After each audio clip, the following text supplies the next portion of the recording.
you for joining us today. As you know, the Department of Justice has just started the release of documents to be in compliance with Thomas Massie and my law. I've been in touch with Thomas Massie all day. We actually reread the law just to make sure we understand everything that is required of them. First of all, the law requires all unclassified documents related to Epstein to be released. It's obvious they have not met that standard. Blanchard himself admitted that they only are releasing a few 100,000 documents, and the rest of the documents they will be releasing in the weeks ahead. It is disappointing that they haven't been able to release these documents on time in compliance with the law. While it's clear they're trying at the very least to meet the deadline, they should have been able to do more. And if they couldn't do it, they should have met with the survivors' lawyers or with the oversight committee or with Massie and me to explain why not. But at this point, what we need is a clear timeline of when the rest of the documents will be released and an explanation for why they did not release all of them today. If it is that they need more time to review everything for appropriate protection of victims, they need to explain that. But they need to give dates of when the rest of these documents will be released. The second thing is that some of the documents, I've just been scanning them, have very heavy redactions. This including documents for which judges ordered released, like the grand jury testimony in New York. They owe the Congress and the American public an explanation for every redaction. That I didn't see published on the DOJ page, but the law is very clear that any redaction has to be justified in writing. They need to do that.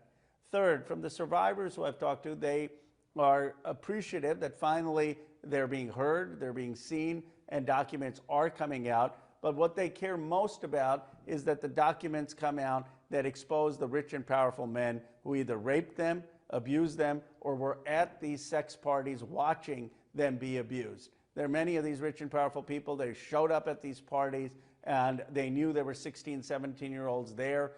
They want those names out. They want that information out. Specifically, they want the indictments drafts out, the initial indictment of Jeffrey Epstein in Florida. They want documents out in terms of the FBI witness interviews with a lot of these rich and powerful men. We will see if any of the documents that have been released are those documents. If not, we're going to continue to push for the actual documents which the American public wants to see. Look, the Justice Department has very little credibility. Pam Bondi said months ago there was nothing more to release. Now they've contradicted themselves. Obviously, there was more to release given that they're releasing hundreds of thousands of new documents. Now, the question is, how do we believe them? The only way they're going to have trust is if they take an open press conference, they explain to the American public what documents they've released, what they're redacting, why they've redacted that, what documents they continue to plan to release, and when we expect to get all of the documents that the law calls for. Thomas Massie and I will continue to explore all options to fight to make sure that they comply with the law, whether that is holding people in inherent contempt, recommending people for prosecution, recommending impeachment, or private lawsuits. I was encouraged initially when Todd Blanche said that we were going to have hundreds of thousands of documents released. So far, I have not seen much new. That doesn't mean we have, obviously, we're having a lot of lawyers go through them. I'm hopeful they will be some new evidence about the rich and powerful men who abused these survivors.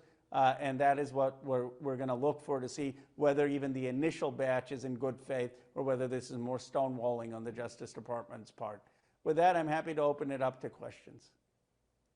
For anyone who has a question, can you please just raise your hand in the Zoom and I will call on you in order. Annie. Thank you, Congressman Khanna, for taking time on this busy day for this. So because we're seeing this production, it sounds like is not all going to happen today, as you mentioned, it's the first 100,000 documents. Do you view this as DOJ not complying with the law, or are you giving them room to produce everything as long as it comes within like a couple weeks or so. Like how soon do you feel like you would need to act when you talk about all the options that you mentioned on the table to try and hold them accountable if you see them not complying with the law? Look, technically, they're not in compliance. I mean, obviously, the law calls for all the documents that are unclassified to be released. They have not done that. The law also calls for them to explain redactions. I haven't seen yet whether they've done that or not. My initial read is that they have a lot of redactions without explanation.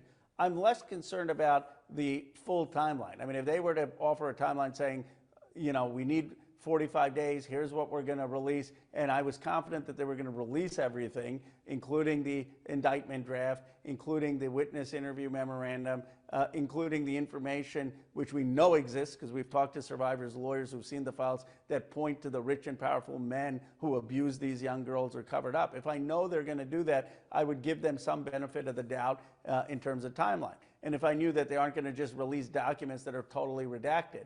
My concern is whether they are releasing the documents in good faith, even if it's piecemeal, or whether this is just more of the old documents being put out and a cover-up. And I haven't had time, and our lawyers are looking through it. Survivors' lawyers are looking through it. I don't know whether there is new information or whether it's stonewalling. But that, to me, is the biggest issue in terms of the quality of the release more than just the quantity. And I'll talk to Thomas Massey. We certainly have all options on the table, but what we want is the fundamental information of who else was involved in the abuse and cover-up. Claire. Hi, Congressman. Thanks for taking the time. Did you or Congressman Massey have any conversations with the DOJ today, or did you just learn that they were only going to release part of it from the Fox News interview this morning? Have they given you any other information on the timeline or any indication during the day about the only partial release? They have not. We had requested a meeting. We have been requesting meetings, particularly with the survivors' lawyers, so that they could have expedited the process, because their claim is that it's just taking so long because they want to protect victims and victims and survivors' identity, and they have refused any meeting with us. More problematically, they've refused meetings with the survivors' lawyers. So we learned about it the same day everyone else did. Look, on the one hand, this is the first time Donald Trump's administration is actually trying to comply, giving pretense to complying with Congress. I mean, they have ignored Congress time and time again. And so initially, when Blanche went on television, I was somewhat encouraged. I said, fine, it's not full compliance. They're going to release something, and at least they are mindful of the deadline and are taking it seriously. I was also initially encouraged when they were petitioning the federal courts to release the documents, and the federal courts ordered them to do it. But so far, again, I reserve judgment until we see all of the release, things seem very heavily redacted, and it's unclear what is actually new information, and it's unclear whether the key documents are in there, which is shows the guilt of other rich and powerful men in aiding what Epstein did or covering it up. All right, Seda. Hi, Congressman. I was just wondering, how will you know if and when it is all of the documents? We know from the survivors' lawyers who've seen a lot of the files what are the key documents. Obviously, we can't be sure if it's fully comprehensive, but there are a lot of survivors' lawyers who've seen many of the key documents. There are many survivors and survivors' lawyers who know some of the other rich and powerful men who were on Epstein's rape island, who want those names out there, who know other men who trafficked in women or in some cases even abused women.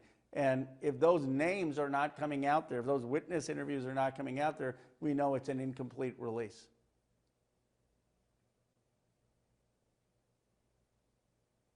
If anyone else has a question, feel free to raise your hand.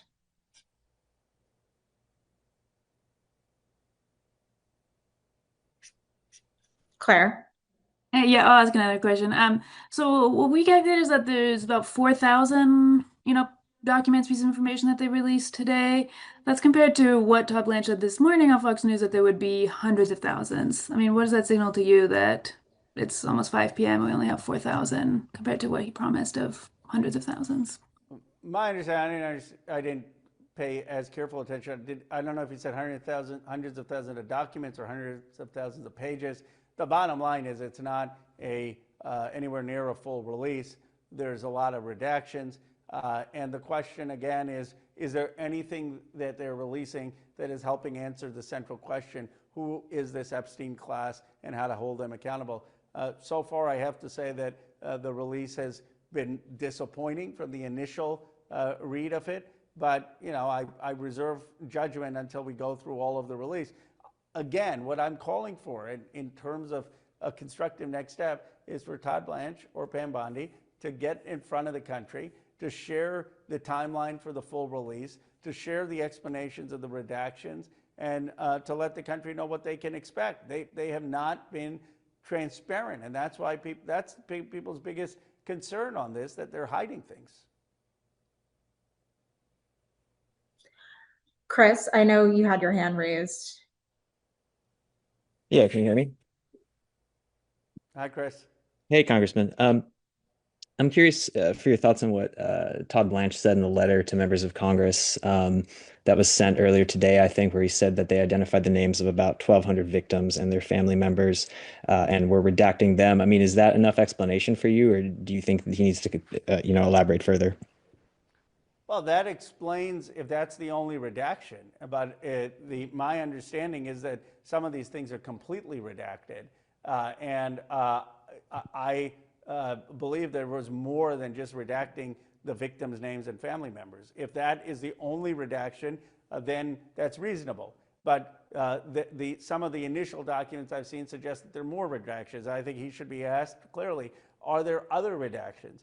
The law requires him to redact the victims' and survivors' names. The law is fine for him to redact the family members' names of those victims. But what is not fine is for him to engage in additional redactions without any explanation. And that's the question that we have.